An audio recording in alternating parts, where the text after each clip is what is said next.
কুষ্টিয়ার কুমারখালীতে শীত এসেছে নিঃশব্দ সুরে। ভোরের শিশির ভেজা ঘাসে লুকিয়ে আছে শীতের নরম ছোঁয়া। কুয়াশা ঢেকে দিয়েছে গ্রামের পথঘাট।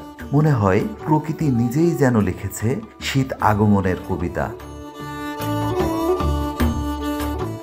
যখন আকাশে ভোরের আলো ফোটে, খেজুর গাছে ওঠা রস সংগ্রহকারীদের পদধ্বনি ভেঙে দেয় সকালের নীরবতা।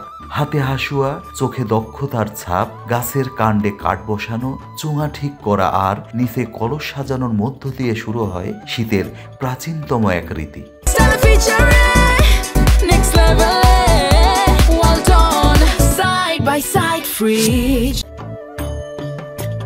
এ সময় কৃষকরাও নেমে পড়েন মাঠে। কুয়াশার পর্দা ভেদ করে তাদের হাঁটা যেন শীতের সকালকে আরো জীবন্ত করে তোলে।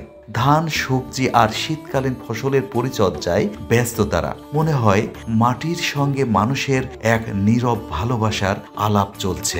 যখন কুয়াশা থাকে চারিদিকে, তো ওখান থেকে আমরা কাজ শুরু করি। আস্তে আস্তে রোদের একটা মিঠা আলো আমাদের গায়ে লাগে। বাড়ি থেকে যখন আসি তখন আমরা শীতের কাপড় চোপড় ব্যবহার করেই আসি, কিন্তু যখন কাজে লাগিয়ে যায় তখন শীত আমাদের আস্তে আস্তে কমে যায়, কাজের গতিটাও বৃদ্ধি পায়, তখন আমরা কাজ ভালোভাবে করি। গাছ মাছ কাটি, ওই দু এক গাছে আইছে, গাছ আলাদা গাছে পাটায় মাটায় তিনকে ধরে দিই। শীত মানেই তো পিঠার উৎসব। গ্রাম জুড়ে এখন ভাপা পিঠার ধোঁয়া, দুধ চিতয়ের গন্ধ, পাটিসাপটার মিষ্টি ভাজে ঘর আঙিনা যেন হয়ে উঠেছে রান্নার ঘ্রাণে ভরা এক উৎসব মুখর কবিতা।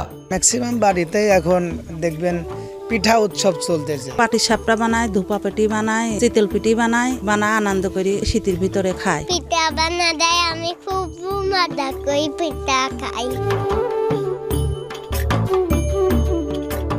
শীতের কুয়াশাচ্ছন্ন সকাল, পিঠার সুগন্ধ, খেজুরের রস সংগ্রহকারীদের কর্মযজ্ঞ আর মাঠে কৃষকদের প্রাতকালীন কর্মতৎপরতা সব মিলিয়ে কুষ্টিয়ার কুমারখালী এখন শীতের এক জীবন্ত প্রতিচ্ছবি।